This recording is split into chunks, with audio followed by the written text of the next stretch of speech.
اللہ تعالیٰ نے رمضان کا مہینہ اسی لیے دیا ہے کہ اپنی زندگیوں کے بگاڑ کو ختم کرو، اپنی زندگیوں کو حرام سے پاک کر لو۔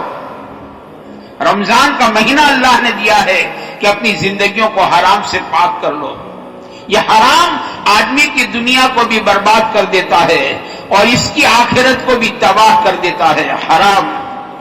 تو رمضان کا مہینہ اللہ نے دیا ہے لعلکم تتقون، تاکہ تم متقی بن جاؤ، تمہاری زندگی گویا حرام سے پاک ہو جائے۔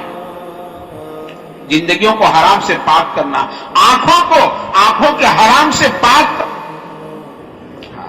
آنکھوں کا حرام۔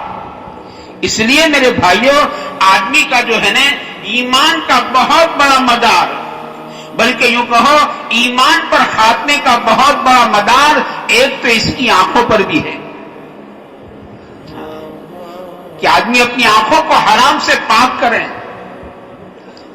اس لیے کہ جب آدمی کی آنکھ بگڑتی ہے تو اس کا دل بگڑتا ہے۔ اللہ تعالیٰ نے دو چیزیں، آنکھ اور کان، دونوں کا ڈائریکٹ تعلق، جس کو ہاٹ لائن کہتے ہیں، یہ دل کے ساتھ رکھا ہے، آنکھ اور کان۔ اسے دیکھو قرآن کریم نے یہ دو صفات کو بیان کیا ہے کہ ہم نے انسان کو دیکھنے والا اور انسان کو سننے والا بنایا، حالانکہ اس کو چلنے والا بنایا، اس کو بولنے والا بنایا، اس کو پکڑنے والا بنایا، کسی صفات کو قرآن نے بیان نہیں کیا ہے۔ قرآن کریم نے دو صفات کو بیان کیا ہے کہ ہم نے انسان دیکھنے والا اور انسان کو سننے والا بنایا، آنکھ اور کان، آنکھ اور کان۔ تو آدمی اپنی آنکھوں کو حرام سے پاک کر لے۔ اس سے ایمان والوں کو اللہ نے حکم دیا اپنی آنکھوں کو نیچی کر لو۔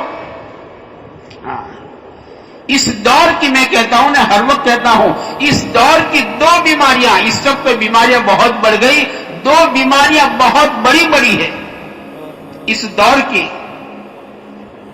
بیماریاں تو بہت بڑی، جیسے اس دور میں جسمانی بیماریاں بڑھ چکی ہے، ایسے روحانی بیماریاں بھی بہت بڑھتی جا رہی ہیں۔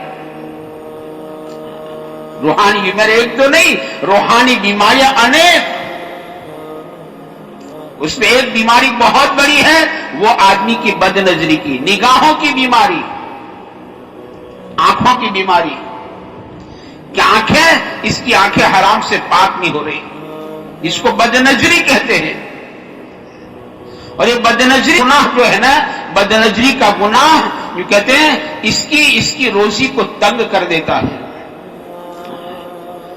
کم کمانے سے، کم محنت کرنے سے، دیر سے دکان کھولنے سے، اذان کے وقت دکان بند کر لینے سے، جھکتا تولنے سے، میرے دوستو، روزی کم نہیں ہوتی ہے۔ کوئی یتیم دکان پر آ گیا اور کوئی بیوہ دکان پر آ گئی، کوئی حاجت مند دکان پر آ گیا، کوئی غریب دکان پر آ گیا، کوئی بھوکا دکان گیا، تو ہم نے اس کو جھکتا دے دیا، مدل سے کم میں دے دیا کہ غریب ہے۔ اس سے روزی کم نہیں ہوتی ہے۔ روزی کے کم تنگی کے اسباب تو یہ ہے کہ آدمی کی نگاہوں پر کنٹرول نہیں ہے، روزی تنگ ہو جاتی ہے، آدمی غم زدہ رہتا ہے کہ اس کے اثرات ہیں، جیسے جسمانی بیماریوں کے اثرات ہیں نا، کہ وہ بخار کے اثرات ہیں اور سردی کے اثرات، ٹائیفائڈ کے اثرات ہیں، کینسر کے اثرات ہیں، ایڈس کے اثرات ہیں، ایسے روحانی بیماریوں کے بھی تو اثرات ہیں نا، اس کے اثرات ہیں اور یقینی اثرات ہیں کہ آدمی غم زدہ رہے گا، اس کی روزی تنگ کر دی جائے گی، یہ ہمیشہ غم زدہ رہتا ہے۔ پھر کہتے ہیں مناجات کی لذت کو اللہ چھین لیتے ہیں۔ دعا میں ایک لذت ہے مناجات، کہ آدمی اللہ سے مناجات کرے۔ ہر تمنا دل سے رخصت ہو گئی، اب تو آجا، اب تو خلوت ہو گئی۔ مناجات، کہ آدمی اللہ تعالیٰ سے مناجات کرے، کہ اللہ تعالیٰ مناجات کی لذت کو چھین لیتے ہیں، اسے مناجات میں مزہ نہیں آتا ہے۔ بھائی افطار کے وقت دعا قبول ہی ہوتی ہے، لیکن وہ بیماری ہے، اس کا اثر ہے کہ آدمی کو دعا میں مزہ نہیں آتا ہے. کامال کے بعد دعا قبول ہوتی ہے، لیکن آدمی کو دعا، آج کا آپ حالات دیکھو، آدمی خود اپنے حالات کو ٹٹولے، کیا مجھے دعا میں مزہ آتا ہے؟ دعا مزہ نہیں آتا ہے. ہاتھ اٹھائے ہیں، پتہ نہیں کس سے مانگتا، کیا مانگتا، کچھ پتہ نہیں، اور ہاتھ منہ پر پھر گئے. دل غافل ہے، اور پھر غافل دل کی صدا اللہ سنتے بھی نہیں ہے. غافل دل کی صدا اللہ تعالیٰ سنتے نہیں ہے. اسے اپنے گناہ یاد نہیں آتے، مناجات کی لذت اللہ چھین لیتے ہیں، اسے اپنے گناہ یاد نہیں آتے ہیں، اور گناہ یاد آ کر اس کی آنکھوں میں آنسو تک نہیں آتا ہے. آدمی کو دینا میرے دوستوں تنہائی میں سوچنے کی ضرورت ہے، مجھے بھی اور آپ کو بھی، کہ رمضان پورا ہونے کے قریب ہے. رمضان کا بہت بڑا عرصہ ہمارے سروں پر سے گزر گیا، رحمت کا عشرہ چلا گیا، مغفرت کا عشرہ گزر گیا، اور یہ جہنم سے چھٹکارے کا عشرہ ہمارے سروں پر سے گزر گیا ہے. کیا کبھی مجھے میرے گناہ یاد آ کر میری آنکھوں میں آنسو آیا ہے؟ آدمی سوچے، سوچنے کی چیز ہے. مجھے گناہ یاد آ کر کبھی افطار کے موقع پر، کبھی سحری تہجد کے موقع پر، کبھی کسی نیک عمل کے بعد مجھے میرے گناہ یاد آئے ہیں؟ مجھے میرا گناہ یاد آیا کہ میں نے تنہائیوں میں کیا کیا کیا ہے. میرے بال کالے تھے، میں نے کیا کیا ہے. میری باہوں میں طاقتیں تھی، میں نے کیا کیا ہے. آدمی گناہ کر کے بھول جاتا ہے. میں نے سالوں پہلے کیا گناہ کیا آدمی کو نہیں پتا ہے.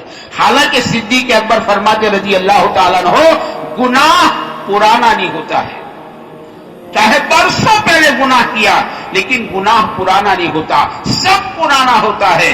کپڑا پرانا ہو جائے، مکان پرانا ہو جائے، ارے یوں کہو ایمان پرانا ہو جائے، لیکن آدمی کا گناہ ہے، ایز اٹ از ہے. گناہ تو پرانا نہیں ہوتا ہے. چاہے برسوں پہلے گناہ کیا، لیکن آدمی کا گناہ پرانا نہیں ہوتا. اسے کہتے ہیں نا، بعض مرتبہ گناہ برسوں پہلے کیا تھا، آج نہیں کل نہیں، گناہ برسوں پہلے کیا تھا، اور اس کا اثر موت کے وقت ظاہر ہوا کہ ایمان سے ہاتھ دھو کے چلا گیا. حالانکہ گناہ تو برسوں پہلے کیا تھا، برسوں پہلے کیا تھا. وہ قصہ لکھا ہے نا کہ برسوں پہلے دکان پر ایک عورت آئی تھی، ٹولیاں خریدنے، ٹوال خریدنے آئی تھی. وہ عورت خوبصورت تھی، میں اس کو دیکھتا رہا، تاکتا رہا. بس یہ گناہ حائل بن چکا ہے، اس وقت میری زبان پر کلمہ آنے نہیں دیتا ہے. برسوں پہلے گناہ کیا، اور اس کا اثر موت کے وقت ظاہر ہوا ہے. آدمی ایمان سے ہاتھ دھو کر چلا گیا ہے. گناہ ہے.